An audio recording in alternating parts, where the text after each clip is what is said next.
So apparently, when it rains Jokers, it pours, and Warner Brothers suddenly found themselves confronted with a Sophie's choice. And they made a decision last night, which I think many of us Batman fans are conflicted about, which is, of course, the definition of a Sophie's choice. Now, before we go into this any further, I want to give you a heads up that this video contains massive spoilers for the last 2 episodes of Fox's Gotham, Knock Knock and The Last Laugh. So if you don't want any spoilers for those episodes, particularly The Last Laugh, then you should not only turn off this video, but you should get the hell off the internet right away, because people are talking about what happened last night on Gotham, because it was so frustrating. And I think it's, again, because it really is a Sophie's choice, and I think that Warner Brothers isn't sure what to do, and I think the fandom isn't sure what to do. So what am I talking about? All right, you've been warned for spoilers, so let's get to it.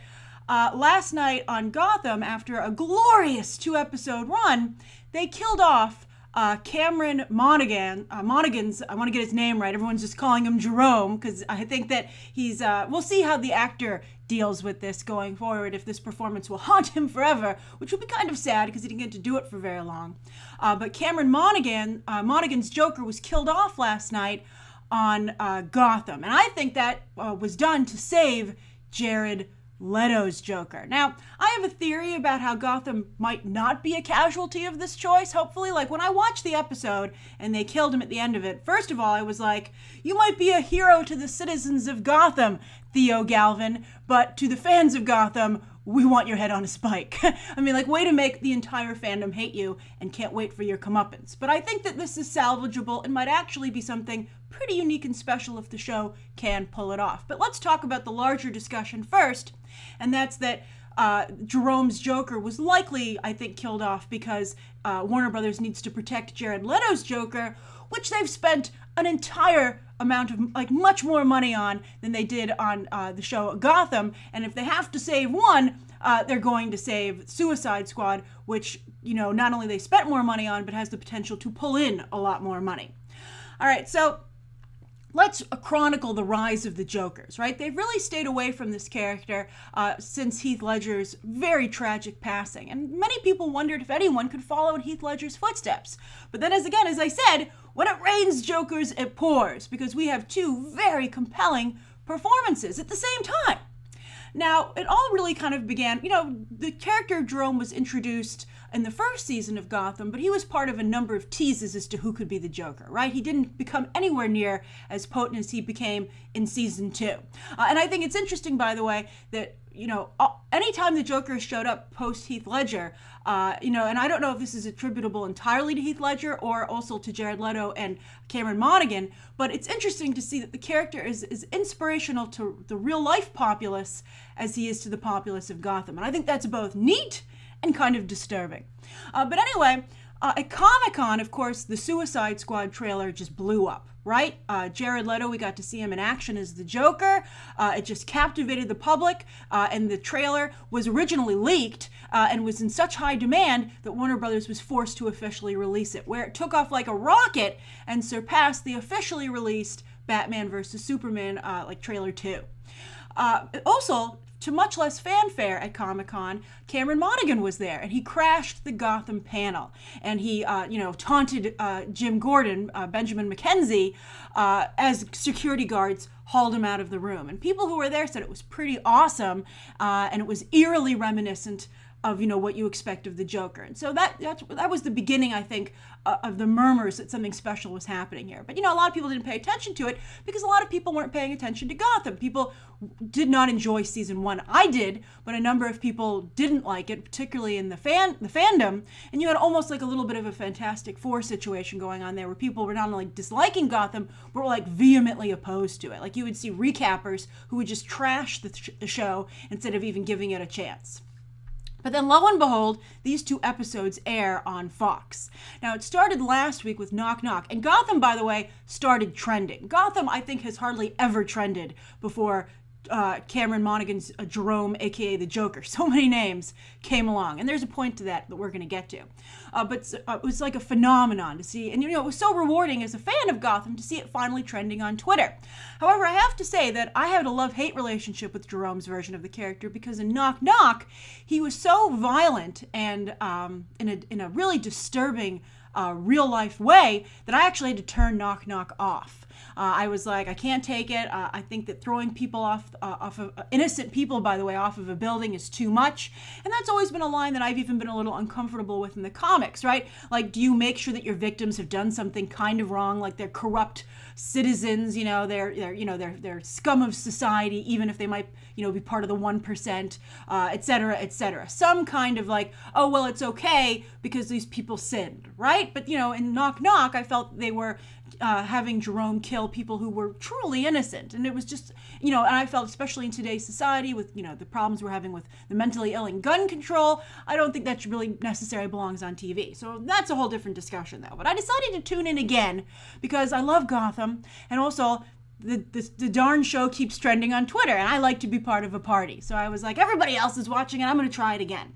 And I was so incredibly amazed by what I saw that it must have scared the crap out of Warner Brothers, because it was that good when they saw it, probably. They were like, you got to get rid of this guy.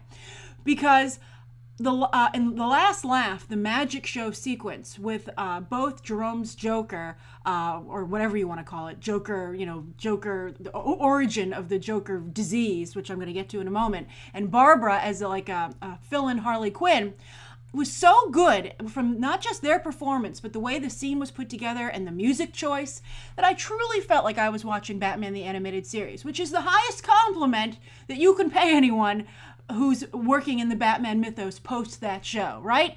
Like, I felt that Cameron Monaghan's Joker was as good as Mark Hamill's. And I even thought that the Barbara character, who I detested in season 1, was actually starting to be a pretty good Harley. So I was just shocked at what I was watching unfold. And then lo and behold, they killed the guy, right? They killed Jerome, and they had this interesting ending, which we're going to discuss. I keep telling you we're going to discuss it. We're going to get to it in just a moment.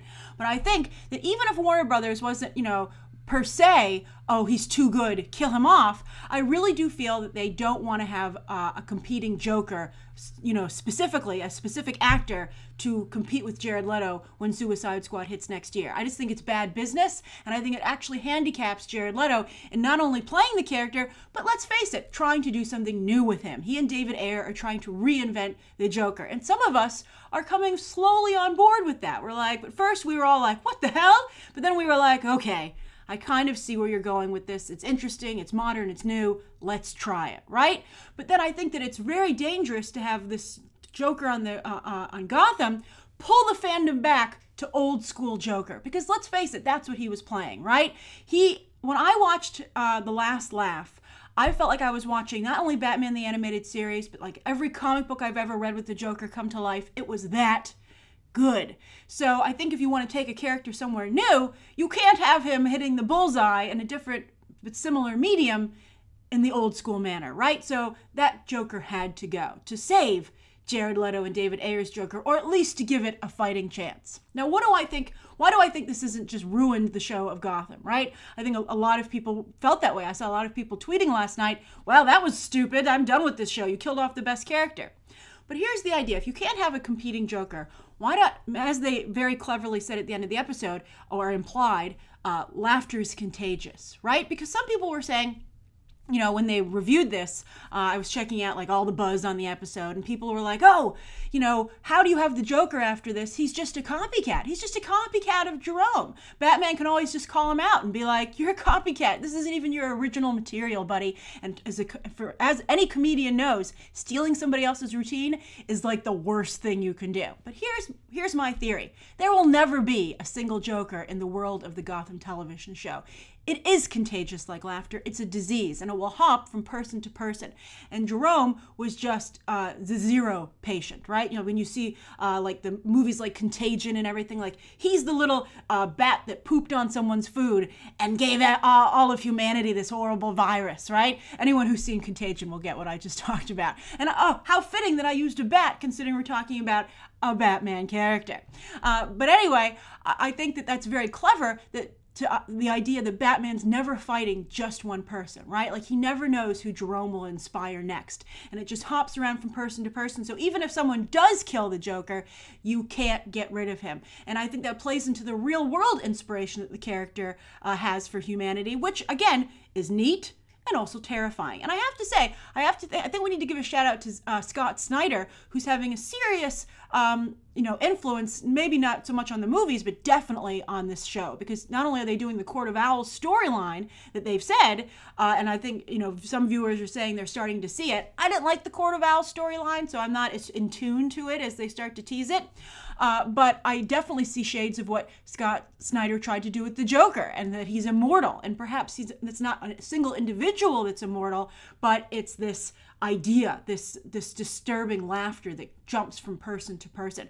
And it also plays into the franchise, because then you can have different actors portraying the character, and it doesn't seem like a betrayal of the actors who came beforehand, right?